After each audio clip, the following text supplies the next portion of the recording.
Good morning, everyone, and welcome back to Supernaturalist, the podcast where we explore the folklore, mythology, monsters, and legends behind every episode of Supernatural. Before we jump into today's episode, I wanted to let everyone know that I'll be taking a short 2-week hiatus. I have family coming in from out of state, and I'm looking forward to spending some much-needed time with them. It's been a lot of years, so I'm looking forward to that. But don't worry, I'll be back on August 1st with another episode, more creatures, and plenty more supernatural discussions. And thank you so much for your patience and for continuing to listen each week. I truly appreciate every one of you. Now, let's dive into Season 3's most psychological episode, Dream a Little Dream of Me. Unlike many episodes that focus on ghosts, vampires, or demons, this story explores something much more unsettling. Dreams. And they're not ordinary dreams either. These are dreams that can kill. And this episode opens with Bobby Singer investigating an abandoned house before being attacked by a mysterious woman. Moments later, we discover the attack wasn't real at all. Bobby is trapped inside a coma.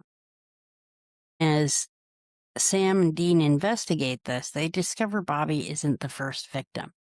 A doctor conducting an experimental sleep study also fell asleep and he never woke up. Their investigation leads them to a young man named Jeremy Frost. He suffers from a rare neurological disorder that prevents him from dreaming naturally. And during this dream study, Jeremy was given an herbal tea made from African dream root, which allowed him to experience dreams for the first time. But Jeremy didn't stop there. He learned to enter other people's dreams and kill them from the inside. So, about African dream root. This episode bases much of its mythology on a real plant known as African dream root, or Selene capensis. I think I'm pronouncing that right. Capensis. This flowering plant grows primarily in South Africa, and it's been used for centuries by the Xhosa people, during their spiritual rituals. Traditional healers prepare the root into like this foamy drink, and it's believed to encourage vivid, meaningful dreams. And those dreams are often viewed as messages from ancestors or even the spirit world. I don't know, I might be inclined to try that. This plant is considered sacred rather than recreational, so it's not like, cannabis or anything like that. It's a sacred ritual that these people use. But there's very little scientific evidence supporting its supernatural properties. However, many people who have used it report unusually vivid dreams. Now, I can tell you from experience that I don't really have very many vivid dreams.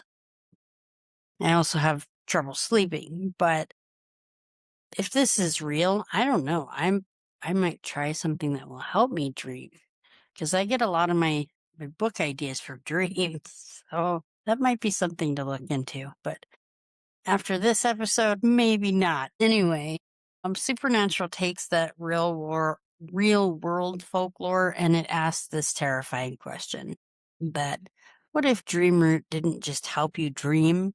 What if it lets someone else enter your dreams? That's a creepy thought. So, can you really die in your dreams? This is one of humanity's oldest fears. Like, can something that happens in a dream actually kill you? There's sometimes yes, there's sometimes no, but modern medicine says no. However, your body can experience real, genuine physical reactions while dreaming. Nightmares can actually raise your heart rate and blood pressure. Stress hormones flood the body. There's even sleep paralysis, and that can leave people convinced something evil is standing beside their bed. And history is full of reports of people who died unexpectedly during their sleep. And that fuels legends that nightmares themselves can be deadly. There's one famous real-world mystery that occurred during the 1980s among Southeast Asian refugees. Several otherwise healthy young men died in their sleep without any clear medical explanation. That phenomenon became a medical wonder, basically, known as sudden unexplained nocturnal death syndrome. And many families believed evil spirits were responsible for this. So this episode taps into that very real fear. What if the thing chasing you in your nightmare isn't imaginary? We also have dream walking, and many cultures contain stories about people entering another person's dreams. Australian Aboriginal traditions describe dream time as a spiritual realm connecting all life. That's interesting. And some Native American traditions speak of vision journeys and shared dream experiences. Native Americans actually have some very interesting history and folklore, and I am very interested in that. I'd like to dive deeper into the things that they believe. As for Tibetan Buddhism, that teaches dream yoga, where practitioners become consciously aware while dreaming, almost like lucid, which brings us to modern psychology exploring lucid dreaming. This is where the dreamers recognize they're asleep and can sometimes control the dream itself. I have tried that. I can't do it. There's also another one where you're kind of out of body. And I did that one time many years ago. And it didn't exactly scare me, but it gave me pause. I can tell you that right now.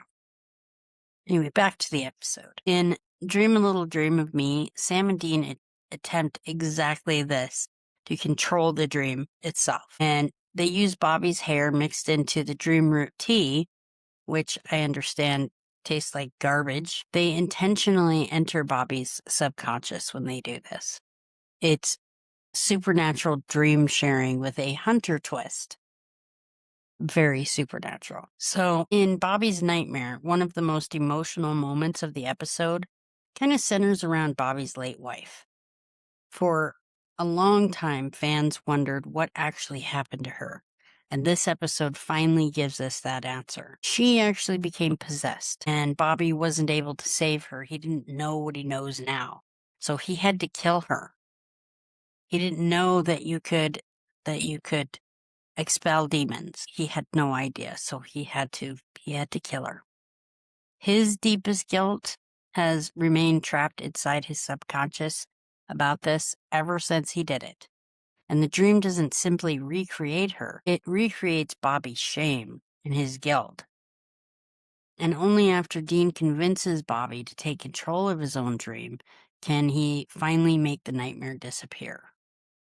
It's really a powerful reminder that sometimes the monsters haunting us aren't really supernatural at all. Sometimes they're our regrets and our fears and our guilt. Now we come to Jeremy Frost. Jeremy isn't really a monster in the truest sense. He's not a werewolf. He's not a vampire. He's nothing like that. He's just a damaged young man.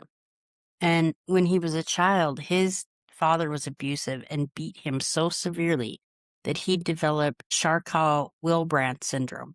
I swear, I hope I'm pronouncing that right. It's a real rare neurological condition that's associated with losing the ability to dream. And unable to dream naturally, Jeremy becomes obsessed after finally experiencing dreams through this African dream route.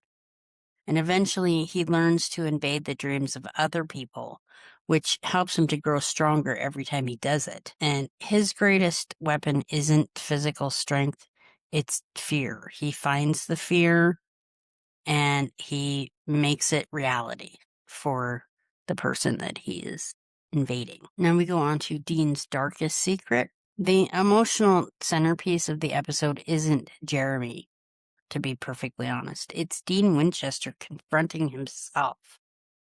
So inside his own dream, Dean meets another version of himself. A version that voices everything Dean secretly believes. That he's worthless, that his father only valued him as a soldier, that everything he owns belongs to somebody else. His dad, that he's destined for hell, which is true. It's one of Jensen Ackles' finest performances because he plays both sides of the conversation, and he does it brilliantly. And Dean eventually rejects those lies and destroys the dream version of himself. But then something even darker appears, the black-eyed demon version of Dean. And this isn't just self-hatred anymore. It's Dean's biggest fear, that when the Crossroads deal comes due, hell isn't just going to kill him. It's going to change him into something evil. And looking back after later seasons, this scene feels incredibly prophetic. In Sam's dream, he's experiencing a much simpler experience on the surface. Jeremy traps him inside the dream and repeatedly attacks him with a baseball bat that kind of mirrors Jeremy's own childhood abuse. But Sam realizes something Jeremy forgot. He's not the only dream walker anymore. Sam took the dream route too.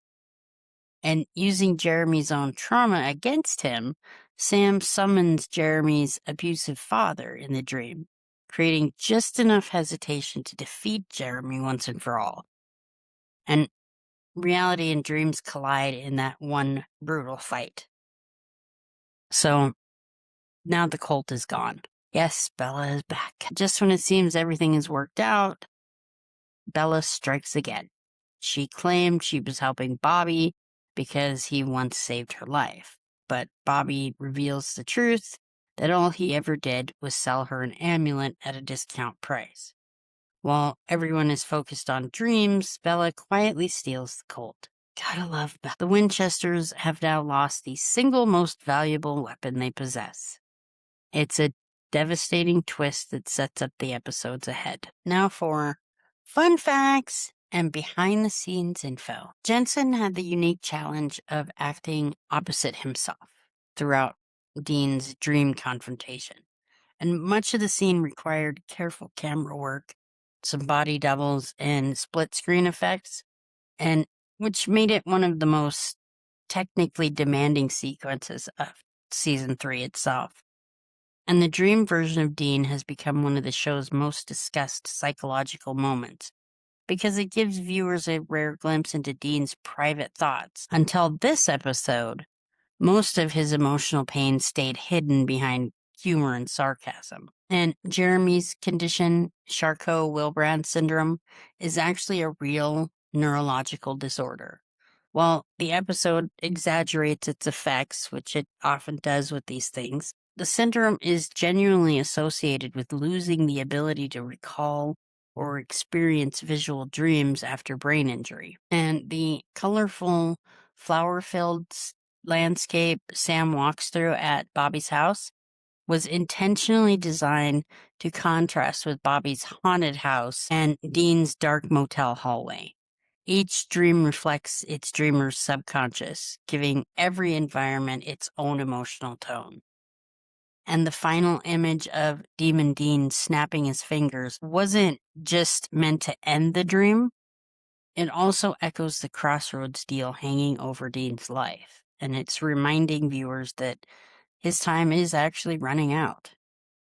And many fans consider this one of Season 3's strongest character episodes because the real battle isn't against a monster. It's against fear. And that's it for today's episode of Supernaturalist. Thank you so much for listening, and thank you again for understanding while I take a short 2-week break to spend time with family. I hope you all have a wonderful couple of weeks, and I'll be back before you know it with more creatures, folklore, and behind-the-scenes stories from the world of supernatural. Until next time, remember, the scariest monsters aren't always hiding under the bed. Sometimes they're already inside our dreams. Please remember to like, subscribe, comment, and share this episode with other supernatural fans. Thanks again, and have a great weekend.